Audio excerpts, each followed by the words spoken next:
700x जो वेश्याओं को higher करते हैं, शूटिंग करते हैं। एक फोटोग्राफर को एक दिन के वो लोग 12 से 14,000 रुपये देते हैं। उत्तर भारत में उसका सेंटर है मेरठ, जहाँ फ्लैट्स के अंदर स्टूडियो बने हुए हैं।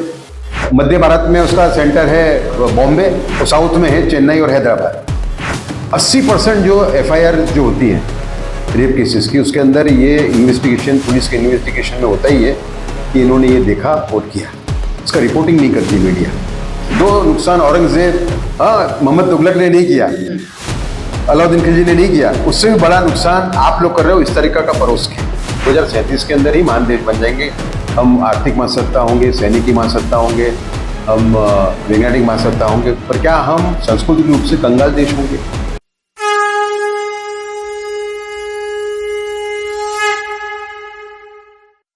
नमस्ते। जैसे कि हम सब जानते हैं कि आज OTT के माध्यम से बड़ी मात्रा में हमारे युवाओं पर जो असर पड़ रहा है, उसकी जो अश्लील कंटेंट है उसकी वजह से, तो उसके संदर्भ में कार्य करने वाले और सेव कल्चर सेव इंडिया इस नाम की जो संस्था है, उस संस्था के जो संस्थापक है उनसे आज हम मिलने जा रहे हैं। तो वे हैं श्री उदय माहुरकर जी। वे पूर्व सूचना आयुक्त भी रह चुके हैं। नमस्ते उदय जी। नमस्ते। आपकी जो संस्था है, मेरी संस्था का नाम है save culture save Bharat foundation. हाँ, तो इसका उद्देश्य क्या है और क्या इसके कार्य का स्वरूप है? देखिए, भारत की सबसे बड़ी चुनौती जो है वो है जो अश्लीलता फैलाई जा रही है, OTT, सोशल मीडिया, फिल्म। ये इतनी बड़ी चुनौती, इसका अंदाजा लोगों को नहीं है। मतलब हमारे सामने प्रश्न ये खड़ा होता है कि हमने एक महान देश बनने का एक संकल्प किया है कि 2047 के अंदर हम एक महान देश बनेंगे। कोई के मन में शंका नहीं है कि हम 2047 नहीं, 2037 के अंदर ही महान देश बन जाएंगे।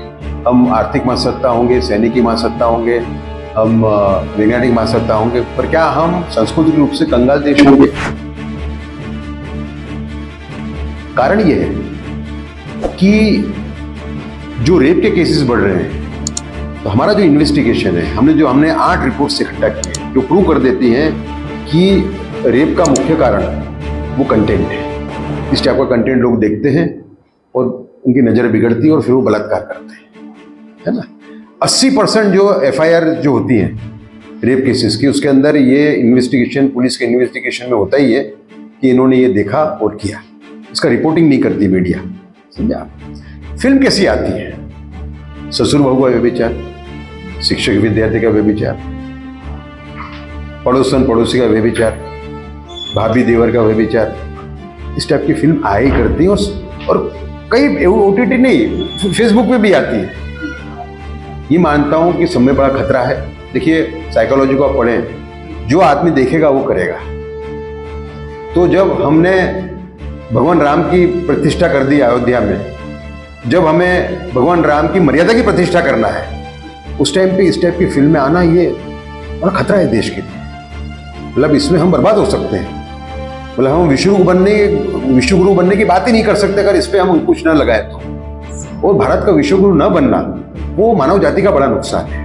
देखिए, अभी G20 हुआ, अनोखा G20 जो भारत में हुआ। अफ्रीकन यूनियन को हमने मेंबर बनाया G20 का।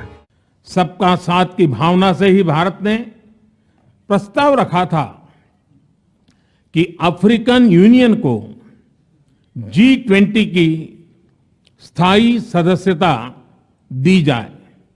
अफ्रीकन देशों को जो महासत्ता है वो सिर्फ एक शोषण के माध्यम के रूप में ही देखती है। भारत ने ये विजन दी, ये हमारे विश्वगुरु की विजन है, ये हमारे वसुधैव कुटुंबकम की विजन है, समझा। लेकिन ये सब नष्ट हो जाएगा अगर हम ये चुनौती से नहीं निपटे तो। इसके लिए हमने कहा है 3 चीजें कही है। एक हमने कहा है लॉ ऑफ एथिक्स कोड बने सभी ऑडियोविजुअल प्लेटफॉर्म के लिए, जो तय करे मर्यादा हर एक ऑडियोविजुअल फिल्म के लिए, सीन की, थीम की, कपड़ों की और भाषा की।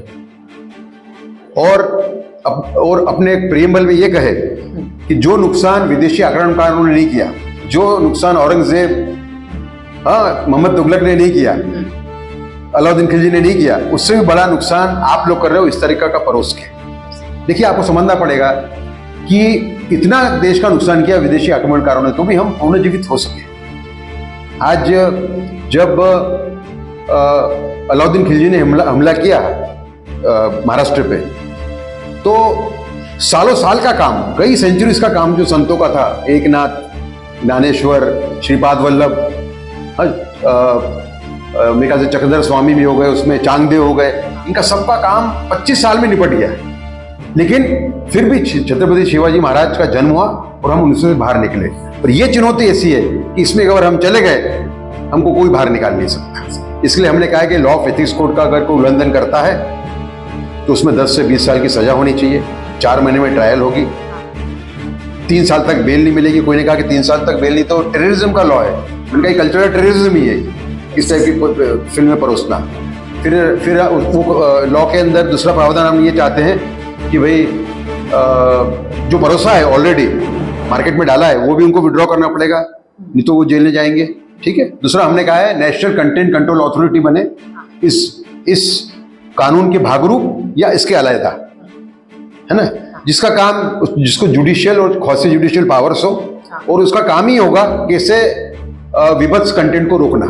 और तीसरा हमने कहा है स्टार्टिंग में तुरंत ही करना हो कि ये जो मटेरियल है ये आईटी एक्ट में अमेंड करके एक ग्रुप में डालते, उसकी जो एक्सेसिबिलिटी है वो आधार कार्ड और फिंगरप्रिंट से लिंक कर दे, ताकि छोटे बच्चे ना देख पाए और बड़े लोग भी देख रहे हैं तो उनको ये डर रहे कि लोग देख रहे हैं। तो मेरे ख्याल से यही इसका एक समाधान है।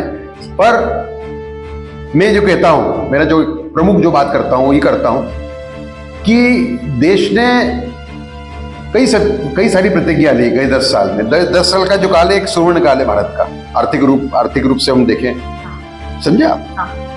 हमने कोई क्षेत्र नहीं जहां प्रगति नहीं की है, अनेक गुना प्रगति नहीं की। तो मैं कहता हूं कि हमने कई प्रतिज्ञाएं ली हमने 10 साल में कि हम इसमें 1 नंबर बनेंगे, उसमें 1 नंबर बनेंगे। ठीक है ना। मैं कहता हूं देश एक और प्रतिज्ञा ले कि हम विश्व का पहला विभत्स सामग्री मुक्त देश बनेंगे। और दूसरा, मुसलमान जो देश हैं, दुबई है, सऊदी, वहां पे इस पे कंट्रोल है, 80% कंट्रोल है, 80%। साउथ कोरिया में कंट्रोल है, सिंगापुर में कंट्रोल है, तो हम क्यों नहीं कर सकते? अभी फिलहाल कुछ सेंट्रल गवर्नमेंट ने कुछ ओटीटी प्लेटफॉर्म्स बैन किए थे, तो उसके बाद भी अलग अलग नाम से ये प्लेटफॉर्म निकाल कर ये कंटेंट निरंतर जारी है। देखो, ऐसा है कि शेर जब मानव खून को चाट लेता है तो फिर वो उसके बगैर रह नहीं सकता, फिर आदमी कोई ढूंढता है वो, फिर उसका काम हिरण से नहीं चलेगा, उसको आदमी का ही शिकार करना पड़ेगा। ऐसा ये लोग, इन्होंने खून चाक लिया है, इनको मालूम है कि हम सस्ता परोसेंगे और पैसे आराम से कमा लेंगे, इनको आपको शिक्षा ही करनी पड़ेगी। और परिस्थिति बहुत ही गंभीर है। ये ओटीटी को देख के 700 ऐप फूट निकले, कितने 700 ऐप्स जो वेश्याओं को हायर करते हैं, शूटिंग करते हैं। एक फोटोग्राफर को एक दिन के वो लोग 12 से 14 हजार रुपए देते हैं, समझा, फोटोग्राफ, इस टाइप की गंदी फोटोग्राफी करने के लिए। उत्तर भारत में उसका सेंटर है मेरठ, जहाँ फ्लैट्स के अंदर स्टूडियो बने हुए हैं। मध्य भारत में उसका सेंटर है बॉम्बे, और साउथ में है चेन्नई और हैदराबाद। ये सब आपने गवर्नमेंट को सूचित किया है? हाँ, मैंने सूचित किया हुआ है। इसके बाद कार्रवाई के बारे में कुछ? कार्रवाई इतनी कार्रवाई हुई है अभी तक। अब देखो, राष्ट्रवादी सरकारें करेगी ऐसा मैं आशा रखता हूँ, वरना हमें इसको और आगे ले जाना पड़ेगा मूवमेंट को। लेकिन हमने ये तय किया है कि जो लोग इस टाइप की गंदी फिल्में बना रहे हैं उनकी जगह जेल में है, उनकी जगह सभ्य समाज में नहीं है। और इसी वस्तु को ध्यान में रखते हुए अभी रणवीर सिंह नाम का एक एक्टर है, उसने एक बहुत ही गंदी एड की, सेक्स पिल की एड की जॉनी सिंस के साथ। जॉनी सिंस अमेरिका का बड़ा पॉर्न स्टार है, ठीक है। तो उसको, रणवीर सिंह को अनंत अंबानी का जो ये हुआ, क्या बोलते हैं, सेलिब्रेशन जामनगर में, उसमें न्योता था, इन्विटेशन था। तुमने ट्वीट किया था कुछ दिन पहले जामनगर सेलिब्रेशन के, कि सभ्य समाज की जवाबदारी है कि पॉर्न कल्चर को बढ़ावा न दे। मुझे खूब आनंद होता अगर मुकेश अंबानी परिवार इस एड के बाद रणवीर सिंह को न्योता न देता या न्योता कैंसिल करता। मेरा बच्चा हो रहा है मतलब क्या ही हो रहा है। अभी ये जो आपने लॉ कहा तो वो अपने गवर्नमेंट सामने रखा है क्या, और उसका स्टेटस क्या है आपकी मांग का? नहीं, मैंने ये लास्ट ईयर इसका दिया था निवेदन इनको अपने कायदा, अपने हमारे जो कानून मंत्री हैं, मैं अर्जुन राम जी मेघवाल, उनको दिया हुआ है, उन्होंने दिया हुआ है। उसके तरफ उनसे कुछ सुनने नहीं मिला बात। और इसके परे आपको जागृति के माध्यम से आप कैसे कार्य करते हैं? हाँ, वो भी बड़ा काम कर रहे हैं हम लोग। देखिए, हमने एक सांस्कृतिक योद्धा पुरस्कार बनाया जो हम देते हैं। हमने गए साल दिया था सांस्कृतिक योद्धा पुरस्कार, 1 साल पहले, जिसमें माननीय योगी आदित्यनाथ जी आए थे, लोकसभा की पूर्व स्पीकर माननीय सुमित्रा महाजन जी आई थी। हमने 8 लोगों को 1-1 लाख रुपए अवार्ड दिया था। ने राष्ट्रवादी और हमारी संस्कृति पर कुछ सही दृष्टि रखने वालों के विरुद्ध निरंतर संवैधानिक रूप से संघर्ष किया है। एफआईआर, न्यायालयीन अभियोगों द्वारा और अन्य वैधानिक साधनों के माध्यम से इन्होंने एमएफ हुसैन और जाकिर नाइक के द्वितीय राष्ट्र विरोधी और समाज विरोधी पक्ष को उजागर किया।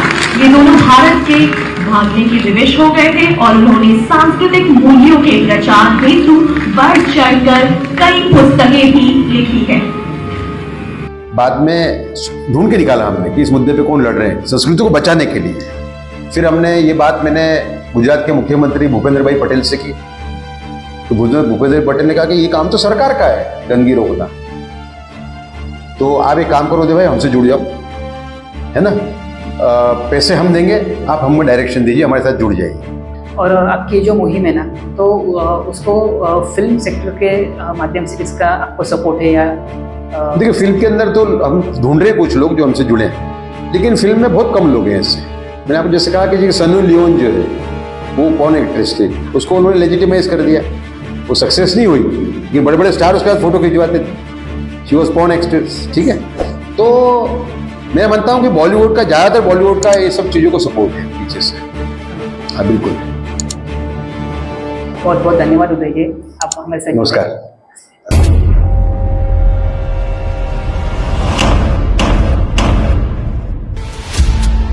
इतनी अश्लीलता कहाँ से लाता है आप लोग? न मेरे शरीर की कोई रिस्पेक्ट, न मेरे मन का कोई मोल, बस गंदगी में लिपटे हुए निरर्थक शब्द और निर्वस्त्र दृश्य। इससे आप कहते हैं कंटेंट? आप तो देखने वाले अपराधियों को उकसाकर चले जाते हैं, पर बलि चढ़ती है हम बेटियां, 3 साल की, 8 साल की, 12 साल की बेटियां।